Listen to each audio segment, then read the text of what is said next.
Hello everyone, welcome to A&M civil. मैं हूं आपके साथ आपका दोस्त अश्वनी शर्मा। तो आज हम बात करने वाले हैं DSSB दिल्ली जल बोर्ड की जो वैकेंसी है उसके अंदर किस तरह से आपको स्ट्रेटेजी बनानी है। आखिरी 10 से 12 दिन बचे हैं आपके। अब किस तरह से आप लोगों को तैयारी करनी है। सबसे बड़ा क्वेश्चन आप लोगों के मन में ये रहता है कि किस तरह का पेपर हमारा आएगा, कौन सा सब्जेक्ट वेटेज ज्यादा रखेगा, कौन सा सब्जेक्ट हमारा वेटेज कम रखेगा। सारी चीजें यहाँ पे डिस्कस करी जाएंगी। किस तरह से तैयारी करनी है, कौन सा सब्जेक्ट आपको सबसे ज्यादा इंपॉर्टेंट पढ़ना है, कौन सा सब्जेक्ट आप छोड़ सकते हो। सारी चीजें डिस्कस करेंगे इस वीडियो के अंदर, मेरे साथ बने रहिए। चलिए करते हैं शुरू। तो आप लोगों ने जैसे हेडिंग पढ़ा होगा, ठीक है, बस ये कर लो और पेपर में हो जाएगी बल्ले बल्ले। तो इसके अंदर हम सारी चीजें डिस्कस करेंगे कि कौन सी चीजें हमारे लिए इंपॉर्टेंट हैं। पूरा एग्जाम डिस्कस करेंगे, एनालिसिस करेंगे। तो चलिए देखते हैं। सबसे पहले तो हम बात करते हैं वैकेंसी की एडवर्टीजमेंट के थ्रू।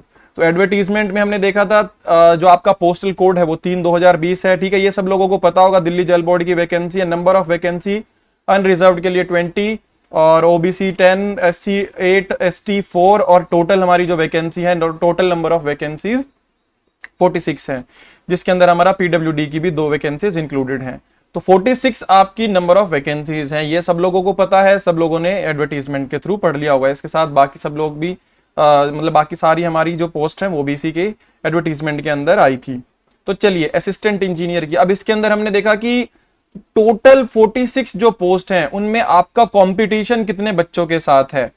जो टोटल 46 पोस्ट है उनमें से सिर्फ 20 पोस्ट ही अनरिजर्व्ड की होगी। ये सारी हमने अभी जस्ट देखा। ये सारा आपका ये कि आपको मोटिवेशन जो मिलेगा कि आपका पोस्ट ग्रेड पे जो होगा 4600 का होगा, और शुरुआती सैलरी क्या होगी क्या नहीं होगी इसको भी हम बाद में दूसरी वीडियो में कवर कर लेंगे, अगर आप लोगों को अगर चाहिए होगा तो इसके लिए। अब बात करते हैं जो मेन मुद्दे की आती है, भाई पेपर में क्या पूछा जाएगा और क्या वेटेज रहती है, पेपर पैटर्न क्या रहेगा, मुझे पढ़ना क्या है। आखिरी के 10 से 12 दिन बचे हैं, इसमें तैयारी कैसे करी जाए। सबसे कंफ्यूजिंग स्टेज है आप लोगों की ये। आखिरी के 10 से 12 दिन में आप लोग बिल्कुल बेचैन हो जाते हो कि पढ़े कहाँ से, क्या चीज पढ़नी है, क्या चीज छोड़नी है। ये सारा आप लोगों को एग्जाम पैटर्न के थ्रू पता चलेगा। देखिए 2 टियर एग्जाम है हमारा यहाँ पे, ठीक है। टियर 1 के अंदर जो हमारा एग्जाम होगा वो क्या होगा, केवल शॉर्ट लिस्टिंग के लिए होगा। इसकी आपकी सिलेक्शन के लिए मेरिट लिस्ट में आपका इसका कोई भी रोल नहीं रहेगा। ये सिर्फ आपको क्वालिफाइंग नेचर का है, सिर्फ क्वालिफाई करना है। टियर 2 के बेसिस पे पूरी सिलेक्शन होगी, इसके अलावा इसका कोई रोल नहीं है। इसीलिए घबराना नहीं है, इसको आपको क्लियर करना है। अगर नंबर कम भी आते हैं तब भी कोई दिक्कत नहीं है, मेरिट लिस्ट में ये काउंट नहीं होंगे। सबसे पहली बात तो रिलैक्सेशन के लिए आपके लिए ये हो जाएगा, ठीक है। इसके बाद अब पढ़ना क्या है। देखो टियर 1 का अगर मैं बात करता हूं तो टियर 1 में आपकी 2 पेपर आएंगे। 2 आपके बेसिकली पेपर का मतलब 2 सेक्शंस में आपका पेपर डिवाइडेड होगा। एक होगा technical section, technical plus non technical. Technical plus non technical में हमारा क्या होगा, देखो पहले बात करते हैं नॉन टेक्निकल की। तो नॉन टेक्निकल में आपके कौन कौन से सेक्शन आएंगे, इसमें मैं आपको बता देता हूं। 20 मार्क्स के, मतलब या 20 मार्क्स कह लो या 20 क्वेश्चन, 20 क्वेश्चन ईच, ठीक है। 20 क्वेश्चन का एक आपका डिसिप्लिन, डिसिप्लिन मीन्स आपका एक पार्ट कह सकते हो, ठीक है। डिसिप्लिन में आपके डिवाइडेड रहेंगे। पेपर जब आएगा आपका तो 5 डिसिप्लिन नॉन टेक के और 5 डिसिप्लिन आपके टेक्निकल पोर्शन में। टोटल 10 पार्ट आप लोगों को मिलेंगे, 20 क्वेश्चंस के दिखेंगे। उनमें अगर मैं बात करता हूं टेक्निकल पोर्शन की, तो टेक्निकल पोर्शन में 20 क्वेश्चन आपके जनरल अवेयरनेस से आएंगे, 20 क्वेश्चन आपके जनरल इंटेलिजेंस और रीजनिंग के आएंगे, और 20 क्वेश्चन अरिथमेटिक और न्यूमेरिकल एबिलिटी के आएंगे, और 20 क्वेश्चन आपके हिंदी लैंग्वेज इसके आएंगे, और 20 क्वेश्चन इंग्लिश के आएंगे। तो आपका यहाँ पे बाइफर्केशन अगर मैं करता हूं यहाँ पे, तो 20 क्वेश्चन आपके हो गए किसके, मैथ्स या न्यूमेरिकल एबिलिटी जो आप बोलते हो, और 20 क्वेश्चन रीजनिंग हो गए, रीजनिंग हो गया। 20 क्वेश्चन हो गई हमारी इंग्लिश,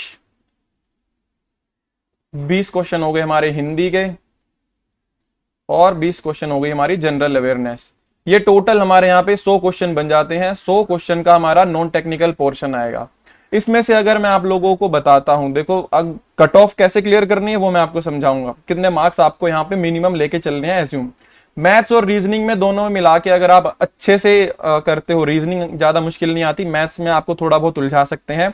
दोनों के मिला के अगर यहाँ पे आप 25 to 30 मार्क्स लेके आते हो, 25 से 30 नंबर लेके आते हो, 25 नंबर चलो मैं लेके चलता हूं यहाँ पे कि 25 नंबर अगर आपके यहाँ पे आते हैं, ठीक है, रीजनिंग और मैथ्स में आप प्रैक्टिस करिए, इसमें कुछ ज्यादा आपका नया बाहर से कुछ क्वेश्चन नहीं आता, सेम रहते हैं। इंग्लिश और हिंदी में आपकी मैं मानता हूं कि लैंग्वेज प्रॉब्लम हो सकती है, बच्चों को इंग्लिश में दिक्कत होती है, हिंदी में थोड़ा बहुत खींच लेते हैं नंबर, ठीक है। मान लो मिनिमम मरे से मरा भी अगर बच्चा करता है तो 10-10 नंबर तो इनमें लेके ही आ सकता है, ठीक है। तो मान लो दोनों के मिला के 20 क्वेश्चन मैंने यहाँ पे अटेम्प्ट कर दिए, 20 मार्क्स का यहाँ हो गया। जनरल अवेयरनेस हमारी इंजीनियर्स की, हमें पता है कि इंजीनियर्स की जनरल अवेयरनेस बिल्कुल थर्ड क्लास होती है, हमें नहीं पता कुछ भी, ठीक है। तो जनरल अवेयरनेस में मैं अगर मानता हूं तो जनरल अवेयरनेस में आप मान के चलो यहाँ पे 7 से 8, ये मैं उस बच्चे की मान रहा हूं जिसको बिल्कुल जनरल अवेयरनेस नहीं आती, इतने क्वेश्चन तब भी आप अटेम्प्ट कर ही लोगे, ये मेरी गारंटी है, ठीक है। जनरल अवेयरनेस से 7 से 8 क्वेश्चन आप तब भी अटेम्प्ट कर लोगे। तो आपने नॉन टेक्निकल पोर्शन में कितना स्कोर किया देखो, 25 + 20 45 यहां से हो गया आपका, और अगर मैं 8 नंबर इसके लेता हूं तो कितना हो गया, ये अप्रोक्स से अप्रोक्स आपका कितना हो गया, 45 और 8 आपका 53 मार्क्स अगर आप नॉन टेक्निकल पोर्शन में ले आते हो, नॉन टेक, ये मिनिमम बात कर रहा हूं मैं, मिनिमम की, मिनिमम 53 मार्क्स अगर आप नॉन टेक में स्कोर कर रहे हो तो आपके लिए बेस्ट है, बहुत अच्छा है। इससे ऊपर ही आएंगे आपके मार्क्स, अगर अच्छे से तैयारी करोगे तो ऊपर ही जाओगे। इसके बाद बात करते हैं टेक्निकल पोर्शन की। अब टेक्निकल पोर्शन में आपको क्या होगा, 20 क्वेश्चंस 5 सब्जेक्ट के, मतलब 5 डिसिप्लिन में डिवाइडेड होंगे, 20-20 5 तरह से आपको पार्ट्स में डिवाइडेड मिलेंगे टेक्निकल पोर्शन। ये आपका 100 मार्क्स का ये है, और 100 मार्क्स का आपका क्या था, नॉन टेक था। तो अब बात करते हैं टेक्निकल, ये तो हो गया नॉन टेक्निकल पोर्शन की। अगर मैं 53 मार्क्स अप्रोक्स इतने ले आता हूं तो मेरे लिए कट ऑफ क्लियर करना आसान रहेगा, ठीक है। इससे ऊपर ही मुझे लेके आने, इससे कम नहीं लेके आने, इससे कम किसी के नहीं आएंगे, वो आप यहाँ पे अंदाजा लगा सकते हो। अब टेक्निकल पोर्शन कैसे समझना है, कैसे करना है, ये सबसे बड़ी बात आती है। मैं आपको अब यहाँ पे ये चीज समझाने वाला हूं कि आपका जो बेसिकली प्रीवियस ईयर पैटर्न जो फॉलो किया है DSSB ने, कि किस पोर्शन से ज्यादा क्वेश्चन, एई के एग्जाम की मैं बात कर रहा हूं, किसकी बात कर रहा हूं, असिस्टेंट इंजीनियर की।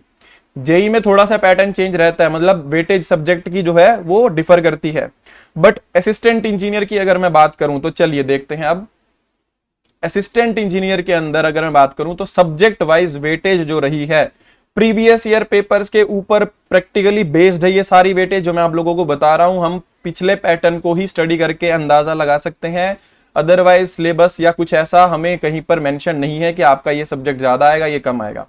प्रीवियस ईयर पैटर्न से हम अंदाजा लगा सकते हैं, वहां से मैं आप लोगों को बता रहा हूं। तो प्रीवियस ईयर की अगर मैं बात करता हूं तो सबसे ज्यादा वेटेज अभी तक रखी है, 24 क्वेश्चंस पूछे गए हैं आउट ऑफ 100 क्वेश्चंस, ये मैं बात कर रहा हूं टेक्निकल के 100 क्वेश्चन में से सिर्फ एनवायरमेंट की अगर मैं बात करता हूं तो 24 क्वेश्चन, यार ये 1/4 वेटेज हो जाती है। इसके अंदर यहां पर आपका एयर पोल्यूशन भी इंक्लूडेड है, नॉइस पोल्यूशन भी इंक्लूडेड है, ठीक है, और प्लस आपका रॉ वाटर इंजीनियरिंग और जो हम करते हैं, ठीक है, सॉलिड वेस्ट का, वो सारा इंक्लूडेड है। Noise pollution, air pollution, environment complete की मैं बात कर रहा हूं। 24 क्वेश्चंस आपके पूछे गए हैं, यार 1/4 वेटेज आप मान रहे हो इसको, तो ये सब्जेक्ट तो किसी भी हालत में स्किप करना नहीं बनता। तो एनवायरमेंट के तो पीछे पड़ जाओ, एनवायरमेंट तो छोड़ना नहीं है। इसके बाद जो दूसरे नंबर की वेटेज का आपका सब्जेक्ट है वो है हाईवे इंजीनियरिंग, 16 मार्क्स का पूछा हुआ है। 16 मार्क्स भी आपके बहुत ज्यादा होते हैं जब हम बात करते हैं इस तरह के एग्जाम की। 100 मार्क्स में से 16 मार्क्स आपका हाईवे इंजीनियरिंग पूछा हुआ है, तो हाईवे इंजीनियरिंग भी आपका यहाँ पे बहुत ज्यादा इंपॉर्टेंट सब्जेक्ट बन जाता है। उसके बाद आता है एफएम, ये 3 सब्जेक्ट्स आपके ऐसे, एफएम के 13 क्वेश्चन पूछे, ये 3 सब्जेक्ट्स तो आपके ऐसे हैं कि आपको हर हालत में अटेम्प्ट करने ही करने हैं, इनकी तैयारी करनी है। आपके पास अभी भी इतना टाइम है कि एटलीस्ट अगर ये 3 सब्जेक्ट भी एकदम 100% आप करते हो तो कितने क्वेश्चन बन गए, ये 24, 16 और 13, ये कितने बन गए, 24, 30, 40, 50, 53 तो क्वेश्चंस आपके सिर्फ इन 3 सब्जेक्ट्स में से बन गए। जितने क्वेश्चन आपने नॉन टेक्निकल में अटेम्प्ट किए हैं वो सिर्फ और सिर्फ इन 3 सब्जेक्ट्स के बराबर हो गए। तो ये 3 सब्जेक्ट तो ऐसे हैं कि आप बिल्कुल भूल कर भी छोड़कर जाने की गलती नहीं कर सकते, इनके अलावा जो आप कह सकते हो कि इंपॉर्टेंट सब्जेक्ट्स आते हैं वो आते हैं, सोइल हो गया हमारा, उसके भी 8 क्वेश्चन है, 8 क्वेश्चन भी काफी होते हैं, बिल्कुल कम नहीं है। सोइल और सोम दोनों की ऑलमोस्ट सेम वेटेज है हमारी यहाँ पे, ठीक है। इसके बाद में अगर बात करूं तो सर्वेइंग और आरसीसी, आरसीसी के अंदर मैंने कंक्रीट टेक्नोलॉजी इंक्लूड करके बताया यहाँ पे, 7 क्वेश्चन इन दोनों के पूछे हुए हैं, 7 सर्वेइंग के पूछे हैं और 7 ही क्वेश्चन हमारे आरसीसी से पूछे हुए हैं, ठीक है। इनके बाद हमारे structure, hydrology, irrigation, steel, miscellaneous, मतलब आपका आप आइडेंटिफाई नहीं कर पाए कि ये क्वेश्चन कौन सा सब्जेक्ट का बनता है। ये सारे आपके सब्जेक्ट्स आपके सेकेंडरी सब्जेक्ट्स काउंट हो सकते हैं अगर आप यहाँ पे तैयारी कर रहे हो तो। इन सब्जेक्ट्स को आप क्या कर सकते हो, जोन 2 में डिवाइड कर सकते हो। जोन, इनको मैं जोन्स में अगर डिवाइड करता हूं तो ये मान लो जोन 1 हो गया हमारा, जोन 1, ये सब्जेक्ट्स हैं हमारे जोन 2 के, और ये है हमारे जोन 3। तो 3 जोन्स में मैंने यहाँ पे डिवाइड किए हैं सारे सब्जेक्ट्स। जोन 1 हमारा सबसे ज्यादा क्रिटिकल है, वो मिस नहीं कर सकता। उसके बाद आपको प्रेफरेंस किसकी देनी है, जोन 2 के सब्जेक्ट्स की। अगर मैं बात करूं यहां पर तो जोन 1 और जोन 2, ये जो 2 जोन्स हैं आपके, ये इंटरचेंज हो सकते हैं। मतलब जोन 2 के सब्जेक्ट्स जो अब यहाँ पे 8-7 पूछे हुए हैं, यही क्वेश्चंस आपके नंबर ऑफ क्वेश्चंस इंक्रीज हो सकते हैं, ये जोन 1 में भी आ सकते हैं। मतलब इन दोनों में आपका क्या हो सकता है, अदला बदली हो सकती है इनके क्वेश्चंस की। जोन 2 के क्वेश्चंस हो सकता है अभी जो पेपर आएगा आपका उसमें ज्यादा पूछ ले, जोन 1 के सब्जेक्ट्स की थोड़ी सी वेटेज यहाँ पे कम हो सकती है। कितनी कम होगी, वो जोन 2 में ही रहेंगे तब भी, जोन 3 में नहीं पहुंचेंगे कि 3 क्वेश्चन आ गए, 4 क्वेश्चन आ गए, इतने नहीं होंगे, इतने कम नहीं होंगे। आपके जोन 1 और जोन 2 शफल कर सकते हैं, जैसे नेशनल हाईवे और स्टेट हाईवे की सेम रहती है ना, कि आपकी सरकार कभी भी नेशनल हाईवे को स्टेट हाईवे में कन्वर्ट कर सकती है और स्टेट को नेशनल में, बिल्कुल वैसे ही जोन 1 और जोन 2, ये दोनों सब्जेक्ट्स आपके लिए, दोनों जोन्स बहुत बहुत बहुत ज्यादा जरूरी हैं। और तैयारी करने का तरीका भी मैं आप लोगों को बता देता हूं कि कैसे तैयारी करनी है, ठीक है। तो अभी हमें थोड़ा सा ये अंदाजा लग गया कि यहाँ पे मुझे कितने मार्क्स, अब देखो मैंने आपको बताया था कि नॉन टेक्निकल में हमने कितने स्कोर किए थे, 53 मार्क्स हमने नॉन टेक्निकल में स्कोर कर लिए। कट ऑफ क्लियर करने के लिए मैंने बताया आपको कि कितने मार्क्स मिनिमम चाहिए आपको कट ऑफ आपकी क्लियर करने के लिए। मिनिमम आप यहां पर 130 प्लस का आप टारगेट लेके चलोगे, 130 से कम आप टारगेट नहीं लेके चलोगे। अगर कम जाती है तो बहुत अच्छी बात है आपके लिए, बट आपके लिए 130 प्लस का टारगेट यहां पर एकदम ऑप्टिमम टारगेट रहेगा। ये एकदम ऑप्टिमम टारगेट आपका रहेगा 130 प्लस। अब 130 के लिए कितने की कमी रह गई यहां पे, 130 के लिए कितने की कमी रह गई यहां पे, 80 और हाँ 77 क्वेश्चंस की कमी रह गई यहां पे। तो 77 मार्क्स आपको टेक्निकल पोर्शन में कवर करने पड़ेंगे। अगर आपको ये क्वेश्चन का वेटेज अगर बढ़ाना है यहाँ पे कि टेक्निकल में आपके 77 नहीं लेके आ रहे आप 70 तक पहुंच रहे हो, तो आपको थोड़ा सा नॉन टेक इंक्रीज करना पड़ेगा। ये मैंने मिनिमम आप लोगों को बताया है, ठीक है। अगर नॉन टेक में 60 मार्क्स लेके आते हो तो यहाँ पे आप कितने ला सकते हो, 70 ला सकते हो। और टेक्निकल पोर्शन आपका अपना पोर्शन है, बिल्कुल आपके ऊपर डिपेंड करता है आप कितना पढ़ के जा रहे हो, उसके हिसाब से आपको यहाँ पे मिलेगी वेटेज पूरी की पूरी। ये तो हो गया एग्जाम का एनालिसिस कि भैया कौन से क्वेश्चन कहां से पूछे जा रहे हैं, कौन सा सब्जेक्ट इंपॉर्टेंट है। अब बात करते हैं किसकी तैयारी कैसे करनी है, ठीक है। तैयारी कैसे करनी है मतलब अगर मैं बात करूं तो रिवीजन और यहां पर सब्जेक्ट्स प्रिपेयर कैसे करने हैं। तो हमारे ही चैनल पे A&M सिविल पर ही हाईवे इंजीनियरिंग की हमने सब्जेक्ट ओलंपिक्स करी है। आप हाईवे पूरा एक ही क्लास में, पूरा सब्जेक्ट आपका कॉन्सेप्चुअली, ठीक है, कॉन्सेप्चुअल यहाँ पे सब्जेक्ट ओलंपिक्स में आपको मिल जाएगा। आप जाके देख सकते हो सब्जेक्ट ओलंपिक्स, उसमें आपकी हाईवे पूरी की पूरी जो है वो सिंगल क्लास में, एक ही क्लास में आपकी पूरी की पूरी फिनिश करवाई है। हाईवे पूरा वहां से जाके रिवाइज कर सकते हो। 3-4 घंटे की क्लास है आपकी, आप आराम से उसको 2x स्पीड पे देख सकते हो जल्दी जल्दी, ताकि आपका सब्जेक्ट जो है रिवाइज हो जाए। हाईवे रिवाइज हो गया। इसके बाद अब एनवायरमेंट की आने वाली है जल्दी ही, एनवायरमेंट की आने वाली है बहुत जल्दी, ठीक है। एनवायरमेंट की सब्जेक्ट ओलंपिक्स बहुत जल्दी आने वाली है, ठीक है। सब्जेक्ट ओलंपिक्स बहुत जल्दी आने वाली है, तो इसीलिए आप चैनल को सब्सक्राइब कर लो ताकि जब वीडियो आएगी लाइव हम डिस्कस करेंगे सारा का सारा, तो आपसे मिस ना हो। तो सब्सक्राइब करके रखना चैनल को और बेल आइकन को दबा के रखना ताकि वीडियो आए तो नोटिफिकेशन आपके पास पहुंच जाए। ये दोनों सब्जेक्ट्स तो हम यहाँ पे अभी फिलहाल में ही जस्ट कवर कर लेंगे। इसके बाद भी हम सब्जेक्ट ओलंपिक्स में टाइम टू टाइम यहाँ पर बहुत सारे सब्जेक्ट्स जो है डिस्कस करेंगे जो कि आपके बहुत इंपॉर्टेंट यहाँ पर थे। और इसके अलावा सोयल की क्लास तो हमारी चली रही है, सोयल की क्लास हमारी 7 PM के बैच में चल रही है। ठीक है, 7 PM का बैच डेली हमारी यहाँ पे क्लास होती है, जिसके अंदर हम सोयल डिस्कस कर रहे हैं पूरा डिटेल में। इसके अलावा मैं आपको बताऊं कि सबसे बेस्ट जो हमारे लिए रहता है ना, वो क्या रहता है तैयारी के अंदर, कि हम प्रीवियस ईयर क्वेश्चंस करें। तो प्रीवियस ईयर क्वेश्चन के लिए भी आपकी सीरीज चल रही है, क्वेश्चन सीरीज। ठीक है, क्वेश्चन सीरीज चल रही है, हम डेली प्रीवियस ईयर डिस्कस करते हैं DSSB के। DSSB के जो प्रीवियस ईयर पूछे हुए हैं, जेई के एई के क्वेश्चन जो पूछे हुए हैं, सारे डिस्कस डेली किए जाते हैं। कब किए जाते हैं? 10 AM डेली, 10 बजे डेली हम लोग डिस्कस करते हैं। आपकी क्लास होती है डेली की डेली, आप ज्वाइन कर सकते हो। प्रीवियस ईयर डिटेल्ड सॉल्यूशन मिल जाते हैं, PDF फॉर्म में आप लोगों को आंसर्स भी मिल जाते हैं टेलीग्राम चैनल पे। तो ये भी आपकी यहाँ पे समस्या हो गई खत्म। तो यहाँ पे प्रीवियस ईयर और ये टेक्निकल पोर्शन का तो मैंने आप लोगों को बता दिया कि टेक्निकल पोर्शन के लिए आप लोगों के पास यहाँ पे एक तो सब्जेक्ट ओलंपिक्स की क्लास होगी, और दूसरा हो गया कि हम जो प्रीवियस ईयर क्वेश्चन यहाँ पे क्वेश्चन आंसर सीरीज जो हम कर रहे हैं यहाँ पे, वो दोनों आपके लिए बहुत बढ़िया टेक्निकल में आपको एज दिलवाएगी, आपको सिलेक्शन दिलवाएगी। इसके अलावा बात करते हैं अब नॉन टेक पोर्शन कहां से तैयार करें। नॉन टेक का भी तो आप लोगों को करना है ना तैयार। तो नॉन टेक के लिए आप लोग, अभी इतना टाइम नहीं बचा कि आप बहुत सारा आप प्रिपरेशन कर सको यहाँ पे। तो नॉन टेक के लिए आप क्या कर रहे हो, सबसे बेस्ट आपके लिए अभी क्या है, नॉन टेक्निकल सब्जेक्ट्स के लिए आपके लिए सबसे बेस्ट इस समय क्या है कि आप प्रीवियस ईयर क्वेश्चंस अटेम्प्ट करिए। प्रीवियस ईयर क्वेश्चंस आपके DSSB के जो पूछे हुए हैं, इन प्रीवियस ईयर्स में भी आपका सबसे बेस्ट जो होगा, इस टाइम पे DSSB एग्जाम्स कंडक्ट करवा रही है। किन के एग्जाम्स हो रहे हैं? TGT, PGT, इनके ये जो टीचिंग एग्जाम्स है ना, इनके पेपर चल रहे हैं अभी। तो आप क्या करो, इनके क्वेश्चन पेपर को उठाओ। क्वेश्चन पेपर जो आए हैं आपको मिल जाएंगे ऑनलाइन, क्वेश्चन पेपर इनके उठाइए, और उसमें से जो आपकी जनरल अवेयरनेस पूछी गई है, रीजनिंग के जो क्वेश्चन पूछे गए हैं, रीजनिंग के टॉपिक आपको पता करने पड़ेंगे कि किस टॉपिक में से पूछ रहे, रीजनिंग और मैथ्स। टॉपिक पता चल जाएगा आपको कि ये टॉपिक ज्यादा पूछ रहा है, उसकी प्रैक्टिस कर लीजिए। और जनरल अवेयरनेस के क्वेश्चंस आपके बहुत रिपीट होंगे, कम से कम आपके, मैं बता रहा हूं कि 4 से 5 क्वेश्चन तो इसके रिपीट हो जाएंगे, जनरल अवेयरनेस के ही, जो इनमें पूछे हुए हैं फिलहाल में जो रिसेंट एग्जाम्स हो रहे हैं। ठीक है, ये रिसेंट एग्जाम्स की बात कर रहा हूं मैं, रिसेंटली हो रहे हैं। 4 सितंबर को भी हुआ है, 3 सितंबर को भी हुआ है। आप यहाँ पे इनका क्वेश्चन पेपर ढूंढ सकते हो, बिल्कुल अच्छे से, आसानी से मिल जाएगा।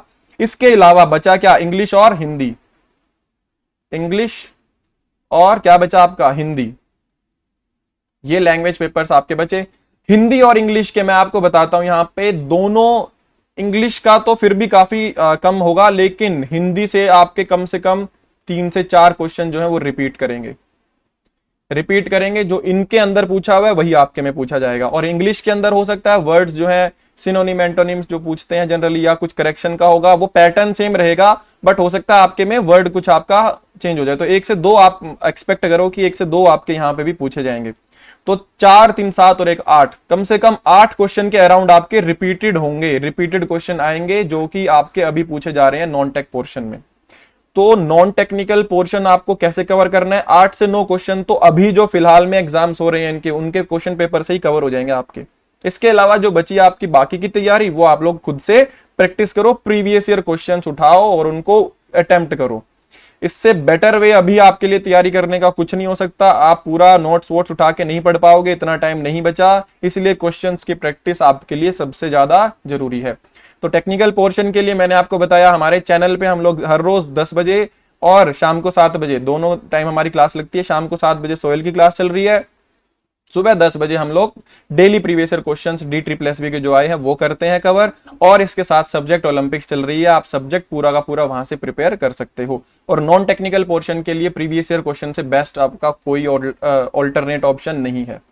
रिपीटेड आएंगे क्वेश्चन, ये मैं लिख के दे सकता हूँ, गारंटेड है। आपके काफी क्वेश्चंस जो है वो रिपीट किए जाते हैं, रिपीट होते हैं, जो रिसेंटली पूछे जाते हैं। आप प्रीवियस ईयर क्वेश्चन भी देखोगे, उनके अंदर भी questions as it is repeated है, टेक्निकल में भी। तो इसलिए वहां से आपको आइडिया मिलेगा और यहां से आपको प्रिपरेशन अच्छी करने का मौका मिलेगा। तो दोनों हमने यहाँ पे कवर कर लिए, टेक्निकल भी और नॉन टेक्निकल भी। तो आप अगर 60 और 70 की भी रेशियो अगर रखते हो दोनों में, कि 53 की जगह यहाँ पर आप कितने लेके आते हो, 60 मार्क्स आप नॉन टेक में लेके आ रहे हो और 70 मार्क्स आप किस में लेके आ रहे हो, टेक्निकल में। तो ये नॉन टेक में हो गया आपका और ये किस में हो गया, टेक्निकल में, तब भी आपकी जो कट ऑफ है वो क्या हो जाएगी, क्लियर हो जाएगी, आप कट ऑफ पार कर दोगे। तो आप बिल्कुल घबराने की जरूरत नहीं है। सब लोगों को आप चैनल पे मैं बिल्कुल डेली अपडेट करता रहता हूं आप लोगों के लिए, डी ट्रिपल एस बी के क्वेश्चंस करते हैं, पीडीएफ आपको एकदम डिटेल्ड सॉल्यूशन की टेलीग्राम चैनल पे मिल जाती है। जिनको नहीं पता आप जाके ज्वाइन कर सकते हो, डिस्क्रिप्शन में लिंक मिल जाएगा। और सब्सक्राइब तो करिए आप लोग, सब्जेक्ट ओलंपिक्स भी चलने वाली है हमारी, उसमें भी जो बची हुई चीजें हैं वो उसमें कवर करेंगे। तो आई होप आप लोगों के लिए चीजें आसान हुई होंगी, समझने में आसानी हुई होगी कि कैसे पेपर आएगा, कैसे अटेम्प्ट करना है, तैयारी किसकी ज्यादा करनी किसकी कम करनी है। तो आई होप ये सब चीजों में काफी कंफ्यूजन होती है बच्चों को, इसलिए मुझे लगा कि शायद मैं एक वीडियो बनाऊं और आप लोगों के लिए ये चीजें आसान कर देता हूं, तो बहुत अच्छा होगा। आई होप मैं इस चीज में को कन्वे करने में काफी मतलब मैंने अपना बेस्ट दिया है, तो आई होप चीजें कन्वे हो गई होंगी। तो बाकी चैनल को सब्सक्राइब करो, शेयर करो, अपने दोस्तों के साथ शेयर करो जो अप्लाई किया हुआ है जिन्होंने, और एक बार लाइक कर दो। अगर वीडियो अच्छी लगी है तो प्लीज लाइक जरूर करें और सब्सक्राइब करें। तब तक के लिए पढ़ते रहिए और बढ़ते रहिए। Thank you.